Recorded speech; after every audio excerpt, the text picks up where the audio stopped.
আসসালামু আলাইকুম প্রিয় সপ্তম শ্রেণীর শিক্ষার্থীরা। সপ্তম শ্রেণীর ডিজিটাল প্রযুক্তি বিষয়ক টিউটোরিয়ালে তোমাদেরকে স্বাগতম। এই ভিডিওতে আমরা ডিজিটাল প্রযুক্তি বিষয়ের 70 পৃষ্ঠার এই ছকটি সমাধান করব। শিক্ষার্থীরা, এখানে লেখা আছে সমস্যা, আগুন নেভানোর জন্য রোবট ব্যবহার করা।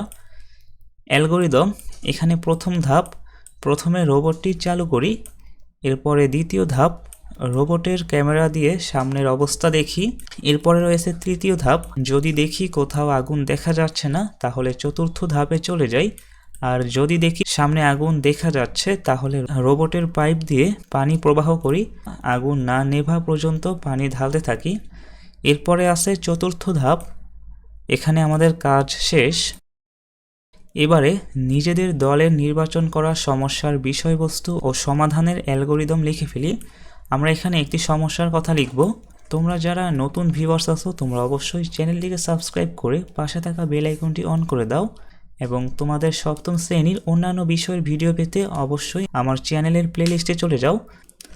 আমরা এখন এই ছকটি সমাধান করব। আমি এখানে লিখেছি সেশন 3, সমস্যা সমাধানের অ্যালগরিদম বানাই। এবারে নিজেদের দলের নির্বাচন করা সমস্যার বিষয়বস্তু ও সমাধানের অ্যালগরিদম লিখে ফেলি। এখানে সমস্যা দিয়েছি রোবট ব্যবহার করে বাসাবাড়ির ময়লা পরিষ্কার করা।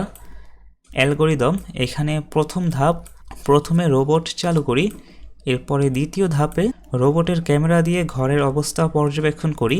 এরপরে তৃতীয় ধাপে যদি কোথাও ময়লা দেখা না যায় তাহলে 4 নং ধাপে যাই, আর যদি ময়লা শনাক্ত হয় স্যাভলন মিশ্রিত পানি দিয়ে ময়লা পরিষ্কার না হওয়া পর্যন্ত পরিষ্কার করি। এরপরে রয়েছে চতুর্থ ধাপ, যেখানে কাজ শেষ। শিক্ষার্থীরা, আশা করি তোমরা এই ছকটি সুন্দরভাবে সমাধান করা শিখেছো।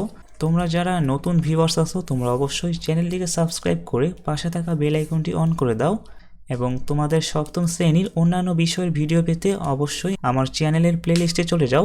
আমাদের আজকের ভিডিও এই পর্যন্তই। এর পরবর্তী ভিডিওতে আমরা পরবর্তী পৃষ্ঠা থেকে আলোচনা শুরু করব। সকলে ভালো থেকো। আল্লাহ হাফেজ।